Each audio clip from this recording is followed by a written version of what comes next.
Your nervous system is redlining, pushing your cortisol levels into the danger zone every single day. By tomorrow, you can drop that baseline by 30% using a specific, rarely discussed neuroscience technique that overrides your body's stress response. Forget the typical advice.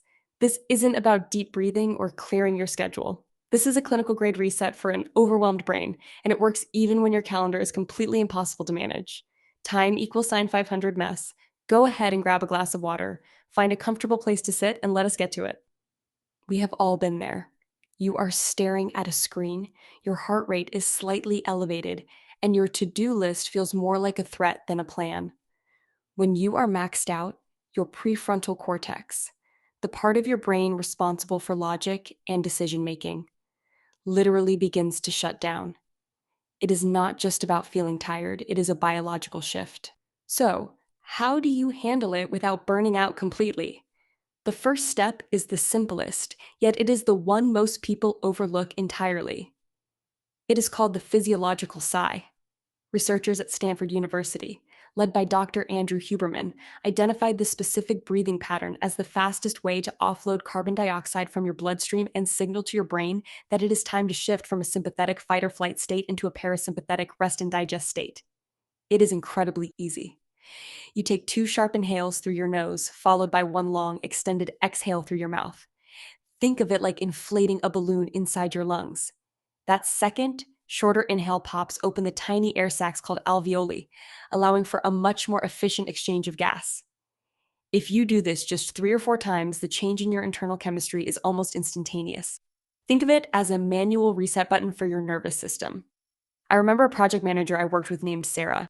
She was handling 3 major product launches simultaneously and was on the verge of a full-blown panic attack. I told her about the physiological sigh. She was skeptical, but she tried it right there in the office stairwell. Within 90 seconds, her heart rate dropped from 110 beats per minute to 85. It is not magic. It is just biology.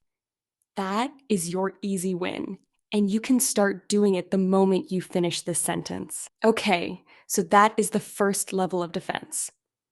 But what if you are perpetually maxed out, not just dealing with a momentary spike in pressure? That is where we need to level up. We need to talk about what scientists call cognitive closure. When you have a million things running through your mind, you are suffering from a phenomenon called the Zeigarnik effect.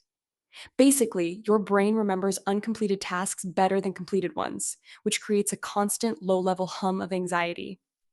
The solution is not to work harder, it is to externalize your cognitive load. Take a blank piece of paper and write down every single open loop in your life. I mean everything, from that email you need to send to the groceries you forgot to buy. Once everything is on paper, your brain no longer feels the need to waste energy holding those thoughts in active memory. A study published in the journal Science showed that simply writing down your worries before a big event significantly improves performance by clearing out the mental workspace. Think of it as clearing the cache on your computer so it can run faster. If you are finding this helpful, please hit subscribe. I drop videos like this every week, and sticking around helps me continue building this library of practical, actionable advice. And let me tell you, the next method is the one I have been saving just for you. All right, remember how I said there is a method that most people don't talk about? This is it. It is the concept of productive detachment through non-sleep deep rest, or NSDR. NSDR is not meditation.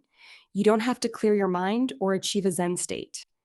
You just need to follow a guided protocol that brings your brain into the alpha theta frequency range, which is the same state your brain enters just before you fall asleep.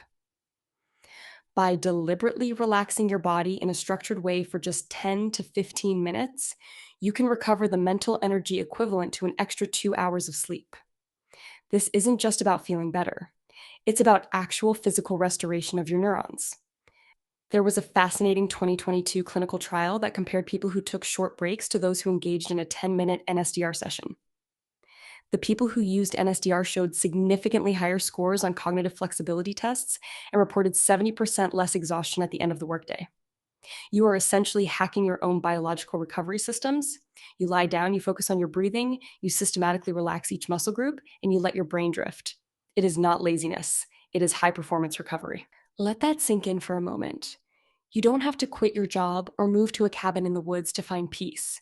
You just need to know how to press the reset button.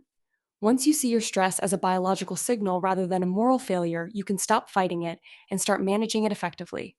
You are not broken. You are just a human being operating in a high stress environment, and now you have the tools to navigate it. So, we have covered the immediate relief of the physiological sigh, the mental clarity of offloading your cognitive tasks, and the profound recovery power of non sleep deep rest.